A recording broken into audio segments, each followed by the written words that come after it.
Bueno, y sigue la tensión mundial por la adhesión de Crimea a la Federación Rusa. Hace, de hecho, algunas horas la Cámara Alta de Moscú aprobó el acuerdo firmado entre el presidente Vladimir Putin y las autoridades de Crimea para concretar la incorporación de la península. Queremos conversar más sobre este tema y sobre este conflicto entre Ucrania y el Kremlin.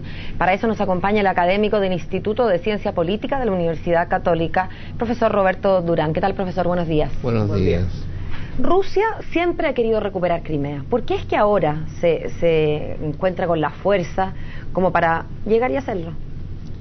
Nunca fue aceptado plenamente la decisión tomada por Nikita Khrushchev hace una buena cantidad de años, en los años 60, de regalar la península de Crimea y la región aledaña a lo que en ese tiempo era una de las nacionalidades de la Unión Soviética.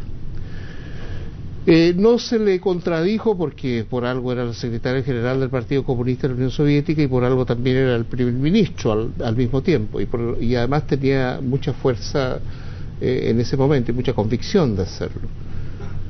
Pero fue un error que se paga caro, como se está pagando ahora. Fue una medida para descongestionar geográficamente cierta región, esa región de la Unión Soviética de entonces, pero nunca fue aceptado por el centro, por decirlo así, por las decisiones más centrales de lo que hoy día es la Federación Rusa y de lo que en su momento fue la Unión Soviética. ¿Por qué? Eso es lo importante. ¿Por qué razón? Por el hecho que tanto Bielorrusia, la República Moldava, como Ucrania forman parte de una estrategia de seguridad de la ex Unión Soviética, de la Federación Rusa, hace muchos años. Rusia es el país más grande del mundo, es muy vulnerable geográficamente, por lo tanto necesita tener estos países que son como tampones, por decirlo así, buffer states, que se dicen en el lenguaje raro que usamos los politólogos, con el objeto de desgastar un eventual enemigo que quiere ingresar al territorio una ruso. Suerte de amortiguador. Es un amortiguador. Es increíble hablar en esos términos, pero es así. Ahora, ¿cuál es el gran riesgo al cual estamos expuestos? Y lo digo estamos porque hay muchos que plantean que esto puede llevar una escalada a nivel mundial bastante importante, con la situación que se está viviendo en Crimea. ¿Qué se debe hacer para frenarlo, por un lado, aunque uno no tiene la varita mágica para poder pensarlo o proponerlo, pero dentro de las estimaciones, ¿qué se podría hacer? Y segundo, de no hacerse, ¿a qué estamos expuestos? La Federación Rusa tiene todavía, aunque parezca increíble decirlo, un margen de maniobra bastante grande para seguir presionando. La verdad es que la reacción por parte de los países occidentales de congelar los bienes de algunos jerarcas rusos no tiene mayor efecto, porque usted ve que los rusos a su vez contrarrestaron eso prohibiendo el ingreso a Rusia de personas que tenían que ingresar en los próximos meses y que tienen además una relación muy cercana con la sociedad rusa. ¿Por qué digo esto? Porque Rusia está dispuesta a jugarse por el hecho que Crimea vuelve a la Federación Rusa, habida cuenta de la descompensación política y diplomática que implica una república díscola, como es el caso de Ucrania.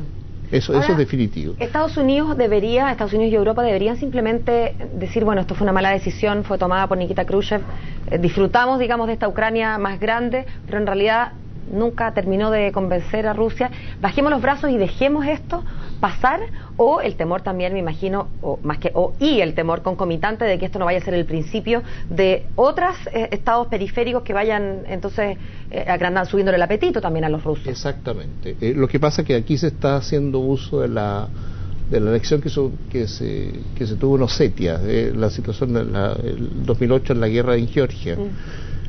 Occidente en ese tiempo, los países occidentales prácticamente no reaccionaron, o reaccionaron muy tibiamente.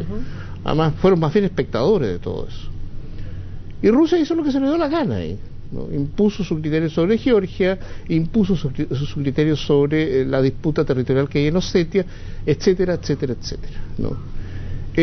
La política que se está llevando por parte de los Estados Unidos y Europa frente a la Federación Rusa es que si lo va a hacer, que le cueste. que tenga algún costo. A diferencia de Georgia. Exacto, que no vaya a suceder lo que sucedió en Georgia. ¿Y eso se puede traducir en qué a corto plazo? Puede traducirse que cada vez que la Federación Rusa escale, supongamos que ocupe militarmente hoy día, en este momento, Crimea enteramente, que ya de hecho es así, pero que lo ocupe militarmente significa que trae funcionarios rusos o los funcionarios crimeanos que pasan a desempeñar las funciones que todavía hay, las desempeñan algunos funcionarios ucranianos. Por ejemplo, cuando pusieron 2 horas preso al almirante, no recuerdo su apellido, pero el jefe de la Armada ucraniana, que tiene 2 buques, todo lo que tiene ahí. Eso es forma de ir tanteando hasta dónde pueden llegar. Y frente a cosas muy puntuales es más difícil reaccionar, pero si esto se convierte en una política, en un procedimiento, en una forma de ver el tema internacional en la frontera, y esto se transmite, por ejemplo, a los 3 países bálticos, ¿no?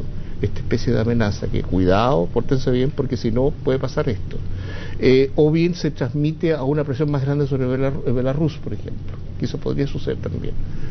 O se transmite en una presión directa hacia Polonia. Los polacos, de hecho, están tomando precauciones. ¿Y Estonia, Lituania y Lituania a propósito de los países bálticos? Sí, ¿están tomando también? A eso me refiero, es decir... ¿Pero están tomando también precauciones ellos como...? Los 3 países bálticos son parte de la OTAN, o sea, sí, claro, los tocan y la reacción puede ser tremenda. Ucrania no alcanzó ni siquiera a ser, al menos en este momento, miembro de la Unión Europea. De hecho, ahí empezaron los problemas en noviembre.